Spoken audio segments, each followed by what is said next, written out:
Hello and welcome to another episode of the Progressing Lives Everywhere podcast. I'm your host, Helen Cassin, Senior Principal Talent Attraction Specialist at Amoria Bond, and today we're diving into what it takes to become a successful recruiter. Joining me today is Ben Wilkinson, Principal Consultant at Amoria Bond here in Manchester. Welcome, Ben. Hi, Helen. Thank you. Thanks for having me. So, Ben, first question. What do you believe are the key qualities or traits that contribute to being a successful recruiter? I think there's a few that kind of all go hand in hand. Resilience and persistence probably being a key one, I think, especially when it starts to get a little bit more difficult. Ability to build out and maintain good relationships with your peers, but also clients and candidates as well. Problem solving skills, I think, are also pretty important. And just general sort of strong communication skills. And above all, I think one of the key traits to being successful in recruitment is having really good discipline with yourself, especially when things get difficult in the market, which is inevitable in recruitment at some point or another. So just being disciplined to continue doing what you know that you need to do to get results. And just from your perspective and in your own experience, what are some of the common challenges aspiring recruiters might face on their path to success, and how do you think they can overcome them? So rejection and setbacks is probably the key one. There's a lot of no's involved, as you can imagine, obviously within recruitment. So overcoming that rejection and those setbacks, balancing your workload can be quite difficult for some individuals. Kind of structuring the day with clients and candidate work, kind of going hand in hand. Staying motivated during those slower periods as well, can also be quite difficult when you feel like you're not quite getting the results that you might be hoping for. Time management skills kind of goes with kind of your workload, managing that, being able to structure your days quite well to get the most out of the days.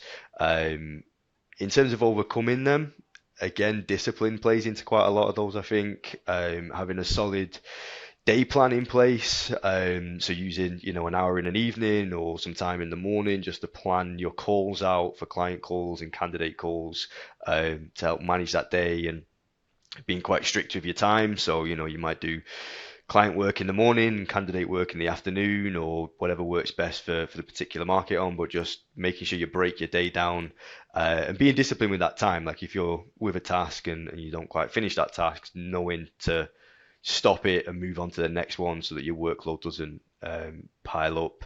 In terms of overcoming rejections and setbacks and handling objections, I think that also comes with time as well, and investing time in training and development for yourself will help to kind of overcome those. Yeah, definitely. Yeah, 100%. And also, I mean, networking, that's pretty crucial in recruitment. So, I mean, for you, can you share your insights on the importance of networking, putting yourself out there, and, when it comes to advancing your career in recruitment, what kind of strategies do you recommend for effective networking in this industry? Speaking with plenty of candidates is generally a pretty good way of networking, especially if you're targeting senior candidates, because they're individuals that can also become your clients, if not now, at some point down the line. So you can really understand where the market's at, what the needs are, what their struggles are, understand their career aspirations as well. So you start building up a client and a candidate network just from being at your desk. Conferences are a good place as well. So getting out and getting the face time with people at different conferences, helping building out your network, being present on LinkedIn, not just sort of posting the jobs that you're working, but doing things like this, like podcasting with people in your network, in your industry, posting different articles or white papers, just something that shows you're an expert in your market as well. Different groups on LinkedIn are pretty good, and then there's you're kind of in a space with the same sort of people. Yeah, those probably I'd say would be the key areas, is just getting your face out into your market, speaking with senior people, speaking with candidates of different levels, and attending industry events and conferences when you can. Amazing. And you touched before on, I suppose, like the learning and development. So in your experience, what role does continuous learning and development play in the journey to becoming a successful recruiter?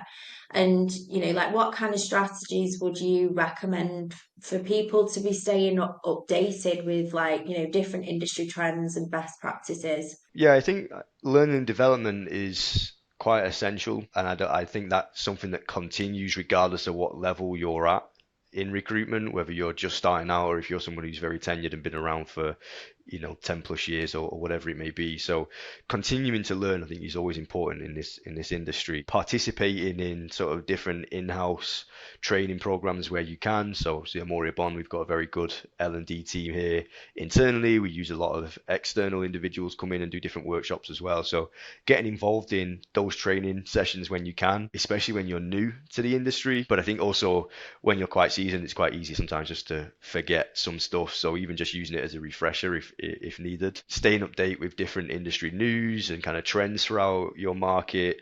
I think it's also important for being a successful recruiter to being able to adapt to any market changes, which will inevitably happen regardless of what market you're in. There's always kind of peaks and troughs, so keeping up to date with that. Something that I did when I first started recruitment is sort of look at who the top billers are, the top performers, learn off them, mirror their traits, mirror what they're doing to help get some success as well, and maybe even seek out mentorship or coaching from those individuals that are already successful in what they're doing. And again, sort of just networking, learning from people who are living and breathing what you're doing on a day-to-day basis, not just as a recruiter, but also kind of the people in your market, so you stay up to date with market and things like that.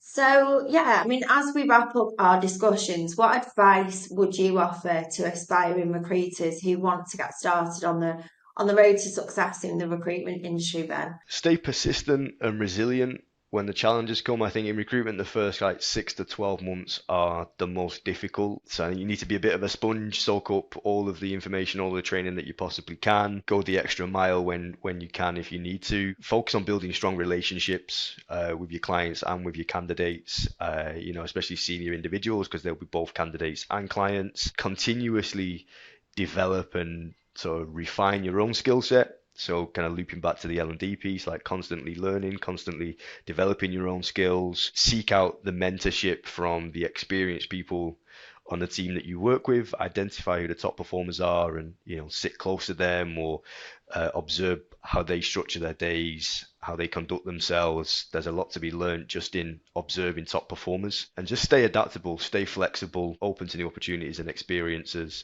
and just kind of throw yourself straight in. Amazing. Thank you so much, Ben. Thanks for sharing all of your valuable insights and expertise on the path to success in recruitment. Really enjoyed chatting with you today. And to our listeners, we hope that you found this discussion helpful and inspiring as you start to pursue your own journey in the recruitment industry. So be sure to subscribe for more episodes, and until next time.